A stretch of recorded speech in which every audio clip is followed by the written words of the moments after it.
मेरे भाई लोग, आप सभी को नमस्कार। और उम्मीद करता हूं कि आप अच्छे होंगे, बेहतरीन होंगे और लाजवाब होंगे। हमारे भाई लोग जो असिस्टेंट ऑपरेटर, वर्कशॉप असिस्टेंट और हेड ऑपरेटर का परीक्षा दिए हैं, उनसे मैं बात करना चाहता हूं, उनसे मैं कुछ चर्चा करना चाहता हूं और उनके माध्यम से मैं एक प्रश्न यूपी पीआरपीबी से, भर्ती बोर्ड से यह पूछना चाहता हूं कि आपने 6 जनवरी 2022 को फॉर्म निकाला था, तो ऐसा कौन सी मजबूरी रही कि आपने 29, 30 और 8 फरवरी तक 2024 में परीक्षा लिया। 2 साल के बाद में परीक्षा लिया। अब लगभग 2.5 साल होने को है।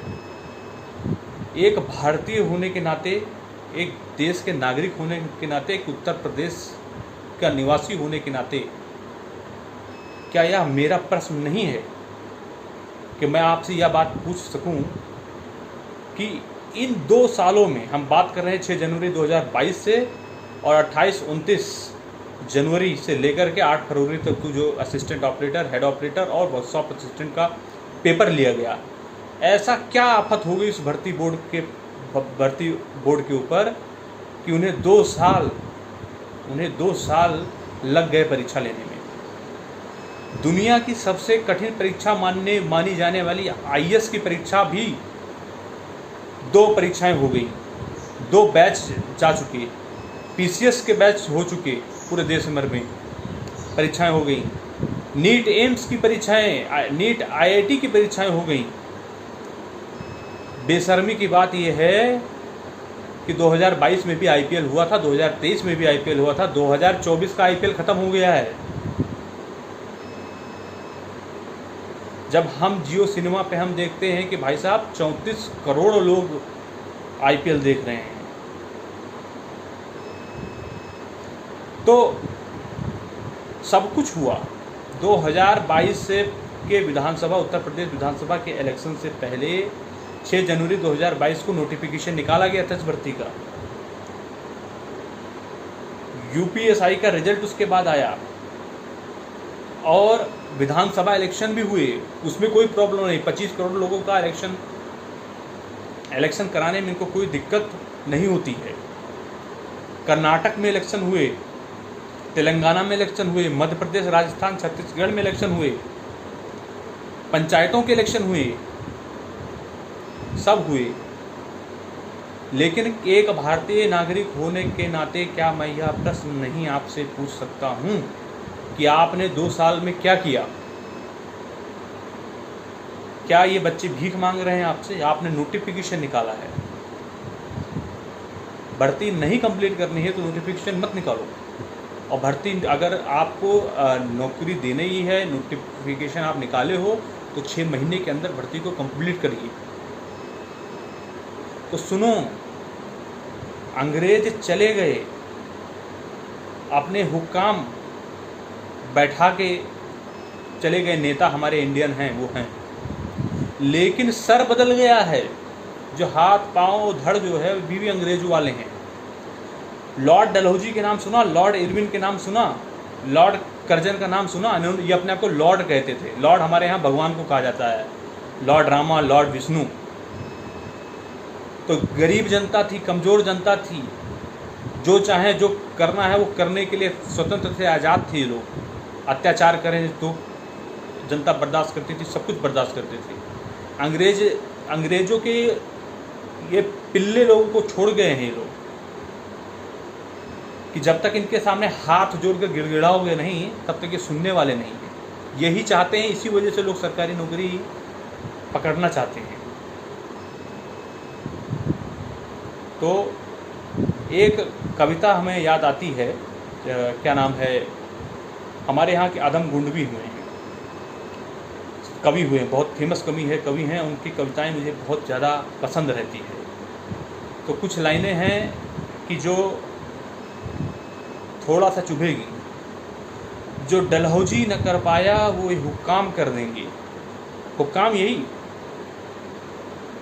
जो नेतागण बन रहे हैं और जो ये ब्यूरोक्रेसी हैं जिनको देश चलाने की जिम्मेदारी दिया है, भर्ती बोर्ड जवाब देगा कि 2 साल में इन्होंने 2 साल के बाद में परीक्षा लिया और अभी तक आंसर की आने के बाद में 1 मार्च 2024 लास्ट डेट थी और अभी तक इन्होंने रिजल्ट नहीं डिक्लेयर किया, कुछ भी नहीं डिक्लेयर किया। जो डलहौजी ना कर पाया वो ये हुक्काम कर देंगे, कमीशन दो तो हिंदुस्तान को नीलाम कर देंगे। सुरा व सुंदरी के शौक में डूबे हुए रहबर दिल्ली को रंगीले शाह का हम्माम कर देंगे।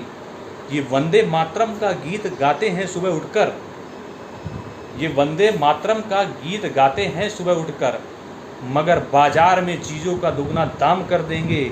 सदन को घूस देकर बच गई कुर्सी तो देखोगे, अगली योजना में घूसखोरी आम कर देंगे।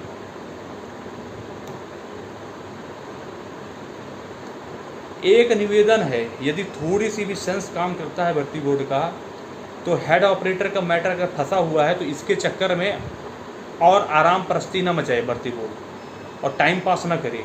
असिस्टेंट ऑपरेटर जिसमें 3.5 लाख बच्चे फॉर्म भरे थे, उनके रिजल्ट को डिक्लेयर किया जाए, उसको क्लियर किया जाए। और असिस्टेंट ऑपरेटर वर्कशॉप असिस्टेंट की भर्ती को जल्दी से जल्दी फिनिश कर दिया जाए।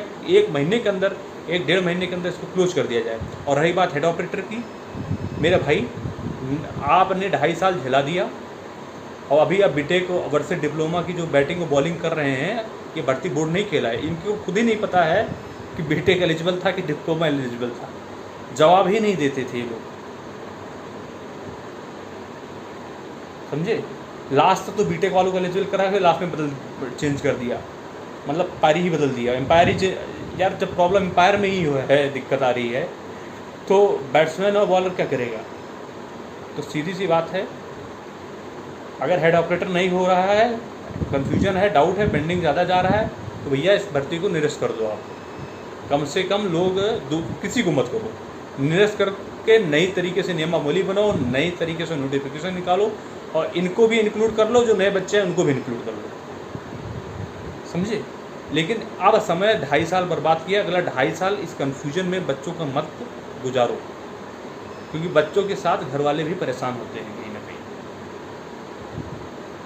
और असिस्टेंट ऑपरेटर वर्कशॉप असिस्टेंट को देर ना किया जाए, इसको जल्दी से लोगों का फाइनल कर दिया जाए, जो भी हो जल्दी से क्लियर कर दिया जाए, यही हम कह रहे हैं, समझे। और ये तमाशे की वजह से लोग अंधाधुंध पैसे, डिप्लोमा वाले भी खर्चा कर रहे हैं, डिप्लोमा बीटेक वाले भी खर्चा कर रहे हैं, बेरोज़गारी में लोग रोज़गार ढूंढ रहे हैं। परीक्षा देने जाओ, परीक्षा का फॉर्म भरो तो पैसे, फॉर्म का पैसा दो, एग्ज़ाम देने जाओ तो ट्रेन का खर्चा तो उनको रोज़गार मिले,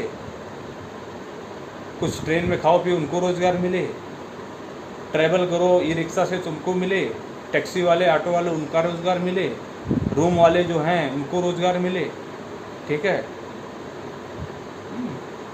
कापी किताब वाले, कोचिंग वाले उनको रोज़गार मिले, ठीक है, कोचिंग इंस्टीट्यूट उनको रोज़गार मिले। ये छोटी भर्ती होने के कारण में कोई भी बड़ा जो यूट्यूब के चैनल हैं, कोई सामने नहीं आ रहा है आपकी मदद करने के लिए, क्योंकि इनको उसमें आप में प्रॉफिट नहीं दिखाई दे रहा है, रोज़गार नहीं दिखाई दे रहा है। समझ में आया। तो भैया एक ही मोदी जी से और योगी जी से एक ही निवेदन है कि कुछ करने से पहले ये जो अंग्रेज़ों की फौज ब्यूरोक्रेट्स तैयार किए हैं, सबसे बड़ी बात है ये लोग परमानेंट हैं, परमानेंट की वजह से ये हिलना नहीं चाहते हैं, ये बदलना ही नहीं चाहते, क्योंकि इनको नौकरी मिल गई है, ऐसी प्रक्रिया से मिली है ना, 2-2 2.5 साल जेल करके तब मिली है, तो आपको जला रहे हैं, आप भी ऐसे सिलेक्ट होंगे तो आप भी ऐसे जलाएंगे, बदलेगा कौन। तो भैया हम कह रहे हैं कि सर भारतीय हो गए हैं लेकिन धड़ अभी भी अंग्रेज़ों वाला है, इस धड़ को थोड़ा थोड़ा चेंज करो। पहली बात परमानेंट इनके अंदर फीलिंग आती है कि हमारे पास परमानेंट है, इसको जनता के फीडबैक के आधार पर इनकी नौकरी रहे, कि अगर जनता जो फीडबैक देगी, आजकल ऑनलाइन प्रक्रिया है, कितनी संख्या अगर जनता के लोगों ने फीडबैक किसी अधिकारी या किसी उसको दे दिया नेगेटिव, तो उसकी कुर्सी चली जाएगी। केवल नेताओं की ही जनता का परीक्षण ना हो, ब्यूरोक्रेसी की भी जनता की परीक्षण हो। और अगर मैं यूट्यूब पे बोल रहा हूँ और लोगों ने बोलना शुरू किया बदलेगी दुनिया और देखेगी दुनिया बदलने वाले लोग चाहिए। झुकती है दुनिया, झुकाने वाला चाहिए। चलो, उम्मीद करता हूँ कि हमारी बात को नेगेटिव न लिया जाए, लेकिन जो बात बोल रहा हूँ क्या उसमें सच्चाई है कि सच्चाई नहीं है, समझे। हम स्पष्ट बोल रहे हैं, आप अपने ऊपर मत लीजिएगा। जो भी लोग सुन रहे होंगे अपने ऊपर मत लीजिएगा, समझे। जो नए बच्चे हैं ये ईमानदार लड़के हैं, ये देश के लिए समाज के लिए लोग कुछ करना चाहते हैं, लेकिन आप अपने हिसाब से जैसे पुराना ढल्ला चलता आ रहा है भ्रष्टाचार के रूप में, उसी हिसाब से उनको बनाना चाहते हो आप। क्यों झिला रहे हो भाई, क्या मिलेगा। ये वंदे मातरम का झूठा गीत गाने वाले इस देश को नीलाम मत करो। जय हिंद।